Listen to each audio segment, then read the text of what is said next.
Hello friends, welcome to my channel 5G trader में सबका स्वागत है। जैसे कि हर वीक हम बात करते हैं, चर्चा करते हैं, सीखने की कोशिश करते हैं रिगार्डिंग मार्केट रिलेटेड।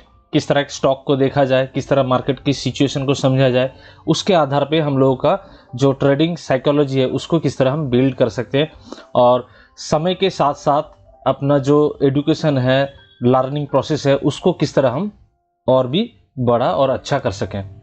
तो करते हैं मार्केट की बात। तो मार्केट में निफ्टी की अगर बात करें तो मंथली टाइम फ्रेम के हिसाब से यहाँ पे जो सेलिंग आया था इस महीने अगस्त महीने में, ये दोबारा रिकवरी होके ऊपर जाने शो हो रही है। उसके हिसाब से मंथली के टाइम फ्रेम हिसाब से अभी तक कोई भी नेगेटिविटी नहीं है, फिर भी मंथ अभी तक ख़त्म नहीं हुआ, इसीलिए हम वीकली टाइम फ्रेम के हिसाब से इसको एनालाइज करते हैं। तो वीकली में हम क्या देख रहे हैं कि इस वीक यानी 19 जुलाई वाला जो वीक था, वहाँ से निफ्टी ने काफ़ी गैप डाउन एंड करेक्शन दिखाया। उसके बाद निफ्टी धीरे धीरे करके रैली लेके ऊपर जा रहा है। तो इस लेवल पे जिन लोगों ने सेल किया था, इस लेवल पे जिन लोगों ने सेल किया है और सेलिंग पोजीशन जिन लोगों का ओपन है, ये कोशिश करेंगे जब भी इस लेवल पे प्राइस जाएगा, ये लोग दोबारा सेल करने की कोशिश करेंगे। सो वीकली टाइम फ्रेम के हिसाब से जब भी प्राइस इस एरिया में जाएगा, यहाँ पे शॉर्ट टर्म सेलिंग आने की प्रोबेबिलिटी बहुत ही ज़्यादा है। तो किस तरह ये सेलिंग हो सकता है? देखिए, प्राइस हमेशा लिक्विडिटी को ढूंढता है। लिक्विडिटी मतलब स्टॉप लॉस कहाँ है। बिग प्लेयर हमेशा दूसरों का लॉस करवा के खुद का प्रॉफिट करवाएगा, उसके बाद प्राइस को मूव करेगा। यानी ये जो बिजनेस मॉडल है, ये इसको जीरो बेस गेम कहा जाता है। यानी किसी का लॉस होगा तो किसी का प्रॉफिट होगा। तो इसमें लॉस कहाँ होने की प्रोबेबिलिटी बहुत ज़्यादा है। लॉस होने की प्रोबेबिलिटी वहाँ होगा जहाँ पे सबसे ज़्यादा स्टॉप लॉस होंगे। तो सबसे ज़्यादा स्टॉप लॉस कहाँ होता है? स्विंग हाई या स्विंग लो के नीचे। तो ये जो एरिया है, यानी जहां से ये गैप डाउन भी हुआ था, ये जो कैंडल, इस कैंडल के एरिया में जब भी प्राइस जाएगा तब ये शॉर्ट टर्म सेलिंग आएगी। तो बेहतर होगा क्या इसके जो ऊपर स्टॉप लॉस है, यानी इसके हाई के ऊपर जो स्टॉप लॉस है, प्राइस अगर इसको ब्रेक करता है और इसी एरिया में फिर से घुस जाता है, तो शॉर्ट टर्म सेलिंग आने की बहुत ही ज़्यादा प्रोबेबिलिटी रहेगी। ठीक है, अभी जिस लेवल पे है उस लेवल पे भी प्राइस का सेलिंग अपॉर्चुनिटी हो सकता है, क्योंकि इस लेवल से प्राइस इससे पहले सेलिंग हुआ है। तो बेहतर होगा कि प्राइस, देखिए ट्रैप तो होगा यहाँ पे। हर कोई सोचेगा कि प्राइस यहाँ दूर आ चुका है, यहाँ से नीचे गिर सकता है, तो गिर भी सकता है। नहीं तो क्या होगा, यहाँ पे जिन लोगों ने शॉर्ट सेल पोजीशन लेगा, इस लेवल पे जो लोग शॉर्ट सेल पोजीशन लेगा, इसका स्टॉप लॉस करवाएगा, यानी प्राइस ऊपर जाएगा, फिर जाके प्राइस इसी एरिया में दोबारा नीचे आ सकता है। तो वेट कीजिए सही सेटअप के लिए, सही टाइम के लिए, उसके बाद अपना पोजीशन लीजिए, खास करके जो लोग फ्यूचर एंड ऑप्शन करते हैं। उसी तरह हम अगर बैंक निफ्टी में देखें, अगर बैंक निफ्टी का पोजीशन देखें तो मंथली टाइम फ्रेम के हिसाब से इसमें ये अगले वाले यानी जुलाई वाले महीने में हमने नेगेटिव कैंडल देखे, तो कहीं ना कहीं बैंक निफ्टी से ज़्यादा नेगेटिव है। अगर वीकली टाइम फ्रेम के हिसाब से देखें कि बैंक निफ्टी ने जो करेक्शन दिया था, अपने हाई से जो करेक्शन दिया था करीब 7%, ये कुछ हद तक रिकवरी हुआ है। अभी जिस एरिया में प्राइस है, क्या वहाँ से सेलिंग आने की प्रोबेबिलिटी है? हो सकता है। अगर डेली टाइम फ्रेम के हिसाब से देखें तो प्राइस जो ट्रेंड को फॉलो करते हुए आ रहा है, यानी जो ट्रेंड लाइन को फॉलो करके आ रहा है, उसी रेसिस्टेंस पॉइंट पे प्राइस अभी रुका हुआ है। इससे पहले भी ट्रेंड लाइन को फॉलो करते हुए प्राइस ने करेक्शन दिखाया, यानी सेलिंग दिखाया। तो बैंक निफ्टी भी इस लेवल से या जहां से गैप डाउन हुआ था, यानी इस कैंडल से, ये वाले कैंडल जो है, यहां से ही प्राइस में गैप डाउन हुई थी। तो ये कैंडल जो हाई एंड लो है, यानी इस एरिया मेरे लिए खास है फॉर सेलिंग के लिए। अगर प्राइस इस ट्रेंड लाइन को रेस्पेक्ट करते हुए नीचे भी आ सकता है, या यहाँ से स्टॉप लॉस हिट करवा के, यानी जो लोग यहाँ पे शॉर्ट सेल मारेंगे, इन लोगों का स्टॉप लॉस हिट करवा के इस एरिया में जाने के बाद फिर से प्राइस नीचे आ सकता है। तो जब तक सेटअप नहीं बनता है तब तक वेट कीजिए पेशेंसली, उसके बाद जाके अपना ट्रेड ढूंढिए। तो इस वीक जिस स्टॉक के बारे में बात करेंगे, हम 2 स्टॉक के बारे में बात करेंगे, ठीक है। ये कंपनी कौन सा है? अगर इस कंपनी के बारे में बात करने से पहले हम देखते हैं कि दुनिया में कितने सारे डीमैट अकाउंट अभी खोल रहे हैं। मैं अभी जिस सेक्टर के बारे में बात करूंगा या जिस स्टॉक के बारे में बात करेंगे, ये हो गया ब्रोकिंग फार्म, ब्रोकिंग हाउसेस, जिसके थ्रू हम डीमैट अकाउंट खोलते हैं एंड ट्रेडिंग करते हैं। ट्रेडिंग करने के कारण उन लोगों का जो ब्रोकरेज जनरेट होता है, प्रॉफिटेबिलिटी जनरेट होती है, उससे उन लोगों का बिजनेस चलता है। तो हम आज बात करेंगे एंजल ब्रोकिंग एंड 5 पैसा के बारे में। ये 2 ब्रोकिंग फर्म के बारे में हम बात करेंगे। तो उससे पहले देख लेते हैं ये लोग का जो बिजनेस है, क्या डीमैट अकाउंट खोलते हैं, वहां से ब्रोकरेज जनरेट होते हैं। ये डीमैट अकाउंट जो खोल रहे हैं, इसका तेजी कितने जोर से बढ़ रहा है। अगर आप देखोगे दोस्तों कि 2022 से, ठीक है, जिस तरह का डीमैट अकाउंट था ओपनिंग करीब 108, अभी हो चुका है 139 मिलियन की बात कर रहा हूं, ठीक है। करीब 13 करोड़ 14 करोड़ डीमैट अकाउंट अभी मार्केट में खुला है और ये लगातार बढ़ते हुए नजर आ रहा है। अगर आप देखोगे कि 2024 में भी इनका जो रेज है ये बहुत तेजी से बढ़ रहा है। सिर्फ 2024 में 3.7 करोड़ का डीमैट अकाउंट खोला गया है, यानी बहुत ही तेजी से ये डीमैट अकाउंट खुला जा रहा है, यानी इसमें ट्रेडिंग होगा, इन फ्यूचर हो रहा है। कुछ एक्टिव है, कुछ इनएक्टिव है, मगर इन फ्यूचर और भी तादाद ये बढ़ रहा है।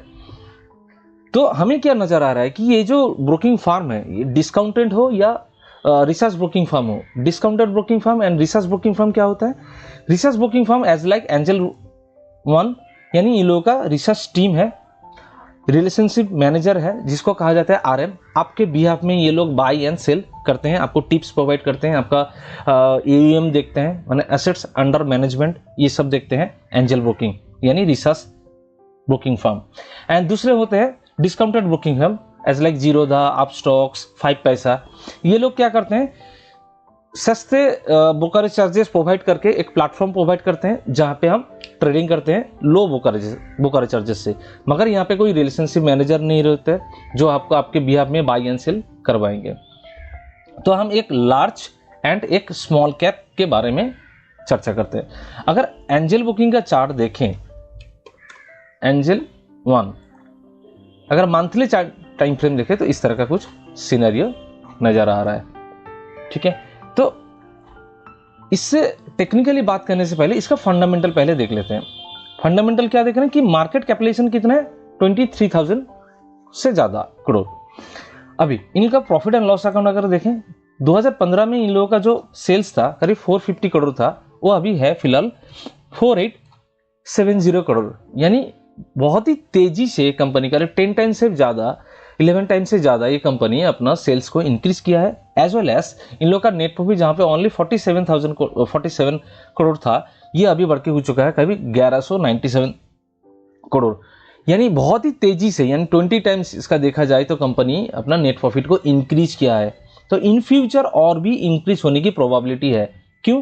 क्योंकि इन लोगों ने अपने बैलेंस शीट में जाके देखोगे, जो फिक्स एसेट नॉर्मली था, इस फिक्स एसेट को 2023 के बाद 2024 में करीब दुगना फिक्स एसेट को इंक्रीज किया है। 187 से 409 करोड़ में अपना फिक्स एसेट को इंक्रीज किया है। तो मैं हर वीडियो में ये बोलता रहता हूं कि फिक्स एसेट्स को इंक्रीज करना, इसका मतलब कंपनी अपने आप को एक्सपेंशन कर रही है, अपने को बड़ा कर रहा है। तो अगर बड़े करेगा तो इन फ्यूचर उनके जो प्रॉफिटेबिलिटी है, सेल्स है, और भी बढ़ने की प्रोबेबिलिटी बहुत ही ज़्यादा है। तो बढ़ेगा या नहीं बढ़ेगा, ये तो हम फ्यूचर में उसका क्वार्टरली रिजल्ट को ट्रैक करेंगे, उसके आधार पर ये जज होगा। रिजर्व भी अच्छे खासे हैं, मगर रिसेंटली कंपनी ने अच्छा खासा बोरिंग को भी एक्वायर किया है। तो बोरिंग लेना ये गलत है या सही है, इसके बारे में हम पहले भी बात किए हैं। बोरिंग लेना अगर देखा जाए तो किसी को लगता है गलत है, किसी को लगता है सही है। सही है किसके आधार पे? अगर कंपनी बोरिंग लेके उसको ठीक ठाक से यूटिलाइज करके अपना सेल्स एंड प्रॉफिटेबिलिटी जनरेट कर रही है एंड इन फ्यूचर उस बोरिंग को धीरे धीरे घटा रही है, तो सही है। अदरवाइज कोई भी कंपनी अगर बोरिंग लेता है और उस बोरिंग को लेके ठीक ठाक मनी मैनेजमेंट नहीं करके बिजनेस को ग्रो नहीं कर पा रहा है, लगातार इंटरेस्ट भरते जा रहा है और प्रॉफिटेबिलिटी या सेल्स इंक्रीज नहीं हो रही है, उस कंपनी के लिए खराब है। तो बोरिंग लेना या नहीं लेना ये डिपेंड करता है उस कंपनी के आधार पे। तो अगर ये कंपनी ने बोरिंग लिया है क्योंकि इसका पास हिस्ट्री बहुत ही अच्छा है और ग्रो कर रहा है, तो इस कंपनी जो बोरिंग लिया है तो इन फ्यूचर कुछ अच्छे करने के लिए, और ये नज़र आ रहा है यहाँ पे फिक्स एसेट्स बढ़ा है। तो अगर इसका शेयर होल्डिंग पैटर्न में देखें तो 2021 में प्रोमोटर का होल्डिंग था 44,000 करोड़, 44% से ज़्यादा, अभी 35% हुआ है। यानी प्रोमोटर ने लास्ट 3 साल 4 साल में अपना स्टेक को घटाया है। मगर एफआई एंड डीआई, एफआई ने जहाँ पे 5% अपना स्टेक था वहाँ पे उसने 15% किया है। डीआई का जहाँ पे 11% या 12% था वहाँ पे उसने 14% किया है। यानी स्ट्रॉन्ग हैंड के पास मेजॉरिटी ऑफ स्टेक अवेलेबल है। तो कंपनी का आधार हमने जिस तरह से देखा कि ये ग्रो कंपनी है। अब इसका देख लेते हैं वैल्यूएशन। तो वैल्यूएशन अगर देखें कि पी रेशियो क्या है, उसके जो बिलो एवरेज है, एवरेज कितना है 20 के नीचे चल रहा है इसका एवरेज। वैल्यूएशन के हिसाब से देखें, पी के हिसाब से देखें तो सस्ता है। ईबीटा एबिटा मार्जिन के हिसाब से देखें, उसके जो एवरेज है उसके एवरेज के नीचे भी ये चल रहा है। यानी कंपनी लगातार अपना जो ग्रॉस प्रॉफिट मार्जिन है ये इंक्रीज होते जा रहा है। इनका अगर प्राइस टू बुक वैल्यू देखें तो इनका प्राइस टू बुक वैल्यू भी एवरेज जो बुक वैल्यू है उसके नीचे चल रहा है। इसका मतलब इन लोगों का रिजर्व और एसेट्स बढ़ रहा है। यानी एक कंपनी ग्रो कर रहा है एज वेल एज उसको सस्ते भाव पे यानी लो वैल्यूएशन पे मिल रहा है। एंड इसका अगर अर्निंग देखें ROCE 38.7%, क्योंकि ये ब्रोकिंग फार्म है, फिनेंस सेक्टर के अंदर आता है, तो हम इसमें देखेंगे ROE जिसका कितना है 43.3%, तो काबिले तारीफ है। तो दोस्तों हम लोगों ने इस कंपनी का फंडामेंटली जितना हो सके रीड किया। फंडामेंटली एक बहुत बड़ा टॉपिक होते हैं, इसको आप डिटेल्स में पढ़ना चाहिए। कोई अच्छा मेंटर या गुरु से आप जुड़िए, उसके साथ धीरे धीरे करके फंडामेंटली एक कंपनी को किस तरह रीड किया जाता है, क्या क्या टॉपिक उसको पढ़ना चाहिए, आपको देखना चाहिए। बहुत सारे चीज़ होते हैं एक कंपनी को रीड करने के लिए। उसके बाद आते हैं इसका टेक्निकल ग्राफ। तो टेक्निकल ग्राफ हम क्या देख रहे हैं कि 2020 में ये कंपनी ओपन हुआ, उसका प्राइस उस टाइम पे चल रहा था करीब 336। उसके बाद ये कंपनी ने 2020 से ये कंपनी करीब 2024 तक इसने करीब 1000% रिटर्न दिया है। और अभी क्या देख रहे हैं कि उसके ऑल टाइम हाई से प्राइस करीब 49% 50% नीचे आ गया था। अभी जिस लेवल से ट्रेड कर रहा है अगर देखें उसके ऑल टाइम हाई से करीब 35% नीचे ट्रेड कर रहा है। तो इस लेवल से यानी एक कंपनी जो ग्रो कर रही है, एक कंपनी जो वैल्यूएशन के हिसाब से अच्छा है और इस तरह नीचे मिल रहा है उसको सस्ते भाव पे, अच्छे भाव पे, तो उसको मेरी नज़र में, मेरे एजुकेशन के हिसाब से एक्वायर करना चाहिए। ये कोई बाइंग एंड सेलिंग रिकमेंडेशन नहीं है, मेरे जो पॉइंट ऑफ व्यू है उसके आधार पे मैं बोल रहा हूँ। प्राइस अभी जिस क्वालिटी एरिया पे रुका है यानी जो एक्शन एरिया, इसको हम कहते हैं क्या रेसिस्टेंस अब बिकम ए सपोर्ट। तो resistance become a support price आने के बाद क्या हम बाई कर लेंगे? नहीं, हम वहां पे क्या देखेंगे कि उसके जो डाउनसाइड ट्रेंड चल रहा था, यानी ये जो रन होने के बाद ये जो पुलबैक चल रहा है, ये पुलबैक खत्म हुआ क्या? ये पुलबैक खत्म हुआ कैसे पता चलेगा? इसके जो डाउनसाइड ट्रेंड है, ट्रेंड एंगल है, ये ब्रेक होना चाहिए। जो कि पहली बार इसने टू स्विंग्स को कनेक्ट करके जो डाउनसाइड ट्रेंड था इसको ब्रेक किया था, मगर वन टाइम ट्रेंड को ब्रेक करेगा तो नहीं चलेगा। कम से कम प्राइस को 2 टाइम्स या 3 टाइम्स इसके जो डाउनसाइड ट्रेंड एंगल है इसको ब्रेक करना होगा। और नियरेस्ट टू सपोर्ट एरिया यानी जो रेजिस्टेंस बिकम ए सपोर्ट था, नियरेस्ट टू सपोर्ट एरिया में आने के बाद प्राइस अगर डाउन ट्रेंड को ब्रेक करता है तब जाके इसके अंदर और भी प्रोबेबिलिटी आएगा। तो वीकली टाइम फ्रेम के हिसाब से हम क्या देख रहे हैं कि इसने 2 टाइम्स अपने डाउनसाइड ट्रेंड को यानी जो पुलबैक आ रहा था इसको इसने ब्रेक किया विथ एक candle and with high volume के साथ। ठीक है, ये वीकली टाइम फ्रेम के हिसाब से हम देख रहे हैं, मगर इसके जो अपसाइड वीक बहुत ही बड़ा है। सो हम इसमें एंट्री लेंगे और डेली टाइम फ्रेम के हिसाब से। तो डेली टाइम फ्रेम में जब प्राइस, डेली टाइम फ्रेम के हिसाब से जब प्राइस इस एरिया में आएगा, यानी ये जो अच्छी खासी मोमेंटम दिखाई दिया यहाँ पे विथ वॉल्यूम के साथ, तो प्राइस जब भी पुल बैक लेगा, यानी प्राइस जब भी रिट्रेस करेगा या पुल बैक लेगा, उसके बाद जो अच्छे ग्रीन कैंडल प्रोवाइड करेगा डेली के हिसाब से, एंड ये डेली के हिसाब से जो प्राइस नीचे आ रहा है, इसका भी डाउनसाइड ट्रेंड जो जब ब्रेक होगा तब हम इसमें एंट्री लेंगे। और इस तरह कंपनी को लेने के बाद हम ये नहीं सोचेंगे कि ये प्राइस अगर थोड़ा सा नीचे भी चले जाए, हमको डरना नहीं है, क्योंकि एक फंडामेंटली अच्छे कंपनी को सस्ते भाव पे बाई करना एक अच्छे क्वालिटी पार्ट होते हैं। और यहाँ से हम अगर देखें इस लेवल पे हम अगर करते हैं तो इसके जो ऑल टाइम हाई होंगे ये होंगे हम लोग का टारगेट, तो करीब 70% इनका टारगेट हो सकता है। ये 70% शायद एक साल में ना आए, शायद 2 साल भी टाइम लगे। अगर 2 साल में आपको 70% या 1 साल में 1.5 साल में 70% आपको गेन होता है तो ये बहुत ही अच्छा होता है। तो ये एरिया मेरे लिए खास है फॉर बाइंग अपॉर्चुनिटी ढूंढने के लिए। मैं दोबारा बोल रहा हूँ, ये कोई बाइंग एंड सेलिंग रिकमेंडेशन नहीं है, ये टेक्निकली एंड फंडामेंटली कंपनी को देखने का जो नज़रिया होता है मेरे पॉइंट ऑफ व्यू से, ये मैं बोल रहा हूँ। नेक्स्ट जो स्टॉक है इसका नाम है 5 पैसा कैपिटल। इसका अगर मंथली टाइम फ्रेम देखें तो इस तरह का कुछ सिनेरियो है। ये कंपनी भी ओपन हुआ था करीब 2017 में, उसके बाद ये कंपनी ने 2024 तक करीब 200% से भी रिटर्न दिया है। ये कंपनी बहुत ही छोटी कंपनी है। अगर इसका फंडामेंटल हम देखें तो 5 पैसा कैपिटल स्मॉल कैप है, जैसे एंजल बुकिंग हमने देखा ये लार्ज कैप है, 5 पैसा स्मॉल कैप है। तो इस कंपनी में रिस्क होते हैं, जितने सारे स्मॉल कंपनी होते हैं रिस्क होते हैं, मगर स्मॉल कंपनी ही अब बिग कंपनी बनने का चांसेस रहता है, यानी मल्टीबैगर होने की प्रोबेबिलिटी होती है। आज एंजल बुकिंग को हम जहां पे देख रहे हैं ये भी 4 साल 5 साल पहले भी छोटे कंपनी था, धीरे धीरे करके अपना प्रॉफिटेबिलिटी रेज करके बिजनेस को एक्सपेंशन करके ये लार्ज कैप में आया है या मिड कैप कैटेगरी में आया है।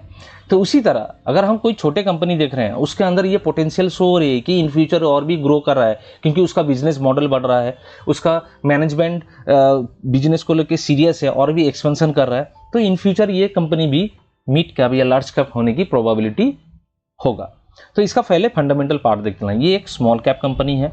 इसका प्रॉफिटेबिलिटी अगर देखें 2014 में ये सेल्स करता था करीब 5 करोड़, अभी इसका सेल्स हो रहा है करीब 412 करोड़। तो ये कंपनी भी बहुत ही तेजी से ग्रो करा है, या लास्ट 4-5 सालों से ये कंपनी बहुत भी अच्छी तेजी से ग्रो करा है। इसका नेट प्रॉफिट भी बढ़ रहा है, जहाँ पे 17 करोड़ 2021 में इसका था, वो अभी बढ़ के हो चुका है करीब 57 करोड़। तो ये कंपनी भी बहुत ही जोर शोर से एक्सपोनेंशियली ग्रो कर रहा है। इनका अगर बैलेंस शीट में देखें, ये कंपनी भी अपना फिक्स एसेट्स को रेज कर रहा है, यानी फिक्स एसेट रेज करना मतलब कंपनी एक्सपेंशन करना। उसके साथ साथ ये कंपनी भी अपना बोरिंग को भी बढ़ा रहा है। अच्छा है, ठीक है। अगर बोरिंग बढ़ा के कोई कंपनी अपना कैपेसिटी एक्सपेंशन करता है तो ये अच्छा चीज़ होता है। उसके बाद अगर इसका इन्वेस्टर प्रेजेंटेशन में जाए तो क्या देखेंगे कि 2018 में प्रोमोटर होल्डिंग था 30%, प्रोमोटर होल्डिंग अभी कितना है 32%। तो इसने लास्ट 4-5 सालों में अपना 2% 3% स्टेक बढ़ाया है। उसके आधार पे क्या देखना है, एफआई ने करीब 19% से स्टेक होल्ड करके रखा है 2018 से अभी तक 22%, इससे ज़्यादा भी होल्ड किया है। डीआई का उतना कुछ पोजीशन इसमें नहीं है, मगर रिसेंट 2-3 क्वार्टर से थोड़ा थोड़ा करके इसमें डीआई इंटरेस्ट लिया है। पब्लिक का होल्डिंग इसमें ज़्यादा है, तो पब्लिक होल्डिंग के अंदर हम जाएंगे तो हमको क्या दिखाई देगा, इसमें ये कंपनी ये फी मैच्योरिटीज इन्वेस्टमेंट, ये कंपनी सिर्फ 24% एक्वायर करके बैठा है इस कंपनी के अंदर 5 पैसे के अंदर। तो रिटेल पब्लिक के अंदर ज़्यादा इन्वेस्टमेंट नहीं है, एचएनआई जो है उसके अंदर ये इन्वेस्टमेंट ज़्यादा है। तो स्ट्रॉन्ग हैंड के पास कंपनी का मेजॉरिटी ऑफ स्टेक है। तो 5 पैसा के हमने क्या देखा कि ग्रोथ है। अभी उसका क्या देखते हैं, वैल्यूएशन। तो वैल्यूएशन अगर देखें पी रेशियो के, ये भी अपने जो एवरेज पी है जो 54 उससे कहीं गुना नीचे चल रहा है, 28 पी पे चल रहा है। क्यों? क्योंकि इसका अर्निंग लगातार ग्रो हो रही है और प्राइस उस तरह से बढ़ा नहीं है, तो इसका वैल्यूएशन घटा है। तो प्राइस टू बुक वैल्यू अगर देखें, ये भी अपना एवरेज जो है बुक वैल्यू है उससे नीचे चल रहा है। अगर इसका मार्केट कैप टू सेल्स देखें, ये भी अपना जो average market cap to sales है उसके नीचे चल रहा है, यानी एवरेज के नीचे चल रहा है, इसका मतलब सस्ता है।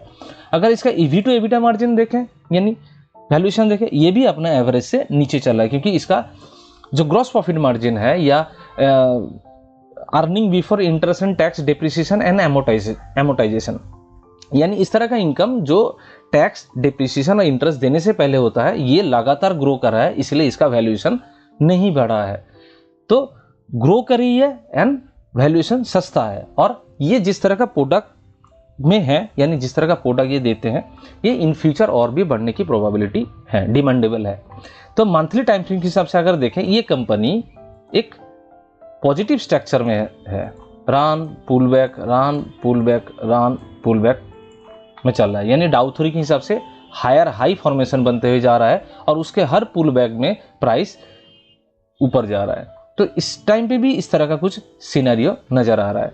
यहाँ पे भी जो जिस तरह प्राइस ऊपर गया है, यहाँ पे वॉल्यूम बहुत ही तेजी से ग्रो किया है और उसका ही ये पुल बैक है मंथली के हिसाब से।